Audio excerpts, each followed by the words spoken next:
अध्याय 1 कुरुक्षेत्र के युद्ध स्थल में सैन्य निरीक्षण। धृतराष्ट्र ने कहा, हे संजय, धर्मभूमि कुरुक्षेत्र में युद्ध की इच्छा से एकत्र हुए मेरे तथा पांडु के पुत्रों ने क्या किया?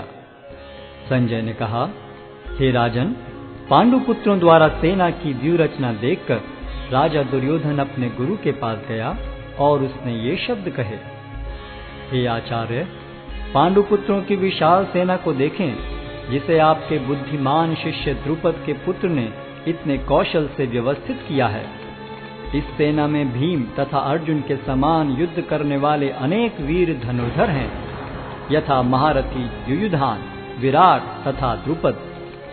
इनके साथ ही धृष्टकेतु, चेकितान, काशीराज, पुरुजित, कुंतीभोज तथा शैब्य जैसे महान शक्तिशाली योद्धा भी हैं। पराक्रमी युधामन्यु, अत्यंत शक्तिशाली उत्तमौजा, सुभद्रा का पुत्र तथा द्रौपदी के पुत्र, ये सभी महारथी हैं। किंतु हे ब्राह्मण श्रेष्ठ, आपकी सूचना के लिए मैं अपनी सेना के उन नायकों के विषय में बताना चाहूंगा जो मेरी सेना को संचालित करने में विशेष रूप से निपुण हैं।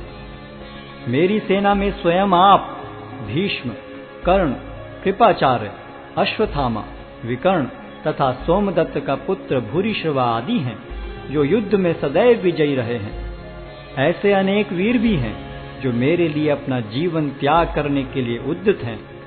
वे विविध प्रकार के हथियारों से सुसज्जित हैं और युद्ध विद्या में निपुण हैं।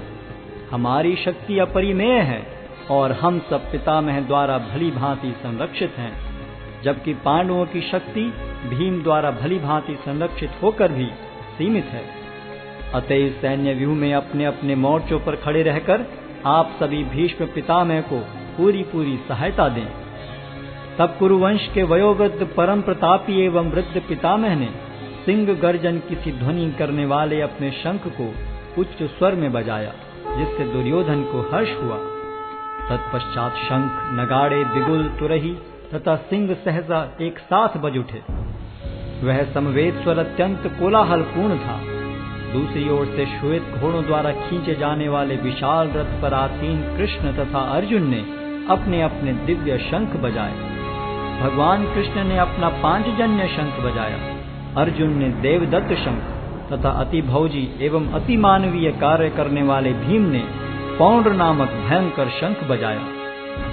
हे राजन, कुंती पुत्र राजा युधिष्ठिर ने अपना अनंत विजय नामक शंख बजाया तथा नकुल और सहदेव ने सुघोष एवं मणिपुष्पक शंख बजाए। महान धनुर्धर काशीराज, परम योद्धा शिखंडी, धृष्टद्युम्न, विराट, अजय सात्यकी, द्रुपद, द्रौपदी के पुत्र तथा सुभद्रा के महाबाहु पुत्र आदि सबों ने अपने अपने शंख बजाए। इन विभिन्न शंखों की ध्वनि कोलाहल पूर्ण बन गई, जो आकाश तथा पृथ्वी को शब्दायमान करती हुई धृतराष्ट्र के पुत्रों के हृदय को विदीर्ण करने लगी। उस समय हनुमान से अंकित ध्वजा लगे रथ पर आसीन पांडु पुत्र अर्जुन अपना धनुष उठाकर तीर चलाने के लिए उद्यत हुआ। हे राजन, धृतराष्ट्र के पुत्रों को व्यूह में खड़ा देखकर अर्जुन ने श्री कृष्ण से ये वचन कहे।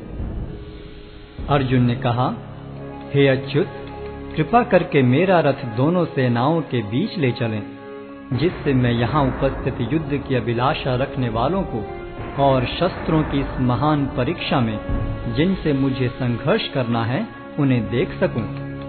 मुझे उन लोगों को देखने दीजिए जो यहाँ पर धृतराष्ट्र के दुर्बुद्धि पुत्र दुर्योधन को प्रसन्न करने की इच्छा से लड़ने के लिए आए हुए हैं।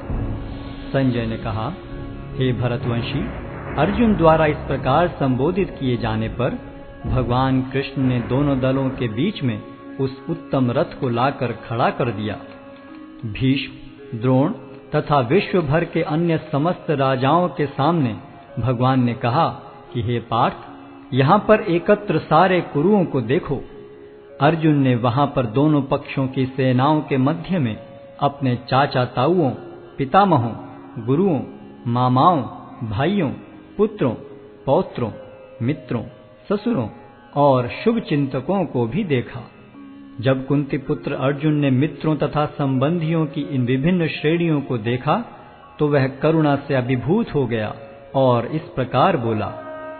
अर्जुन ने कहा, हे कृष्ण, इस प्रकार युद्ध की इच्छा रखने वाले अपने मित्रों तथा संबंधियों को अपने समक्ष उपस्थित देखकर मेरे शरीर के अंग कांप रहे हैं और मेरा मुख सूखा जा रहा है। मेरा सारा शरीर कांप रहा है, मेरे रोंगटे खड़े हो रहे हैं, मेरा गांडी धनुष मेरे हाथ से सरक रहा है और मेरी त्वचा जल रही है। मैं यहाँ अब और अधिक खड़ा रहने में असमर्थ हूँ।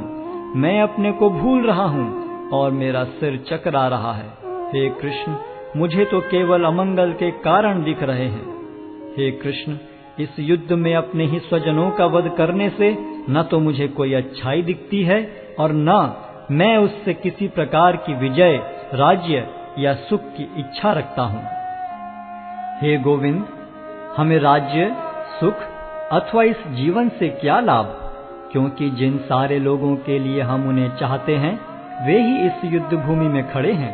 हे मधुसूदन, जब गुरुजन, पितृगण, पुत्रगण, पितामह, मामा, ससुर, पौत्रगण, साले तथा अन्य सारे संबंधी अपना अपना धन एवं प्राण देने के लिए तत्पर हैं और मेरे समक्ष खड़े हैं, तो फिर मैं इन सब को क्यों मारना चाहूंगा, भले ही वे मुझे क्यों न मार डालें।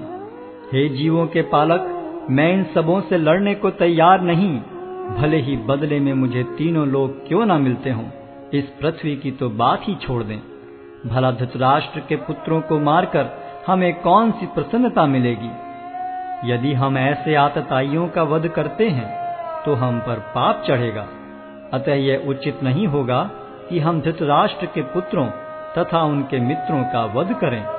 हे लक्ष्मीपति कृष्ण, इससे हमें क्या लाभ होगा और अपने ही कुटुंबियों को मारकर हम किस प्रकार सुखी हो सकते हैं। हे जनार्दन, यद्यपि लोक से अभिभूत चित्त वाले ये लोग अपने परिवार को मारने या अपने मित्रों से द्रोह करने में कोई दोष नहीं देखते, किंतु हम लोग जो परिवार के विनष्ट करने में अपराध देख सकते हैं, ऐसे पाप कर्मों में क्यों प्रवृत्त हों। कुल का नाश होने पर सनातन कुल परंपरा नष्ट हो जाती है और इस तरह शेष कुल भी अधर्म में प्रवृत्त हो जाता है। हे कृष्ण, जब कुल में अधर्म प्रमुख हो जाता है तो कुल की स्त्रियां दूषित हो जाती हैं और स्त्रीत्व के पतन से हे वृष्णिवंशी अवांछित संतानें उत्पन्न होती हैं। अवांछित संतानों की वृद्धि से निश्चय ही परिवार के लिए तथा पारिवारिक परंपरा को विनष्ट करने वालों के लिए नारकीय जीवन उत्पन्न होता है। ऐसे पतित कुलों के पुरखे गिर जाते हैं, क्योंकि उन्हें जल तथा पिंडदान देने की क्रियाएं समाप्त हो जाती हैं। जो लोग कुल परंपरा को विनष्ट करते हैं और इस तरह अवांछित संतानों को जन्म देते हैं, उनके दुष्कर्मों से समस्त प्रकार की सामुदायिक योजनाएं तथा पारिवारिक कल्याण कार्य विनष्ट हो जाते हैं। हे प्रजापालक कृष्ण, मैंने गुरु परंपरा से सुना है कि जो लोग कुल धर्म का विनाश करते हैं वे सदैव नरक में वास करते हैं।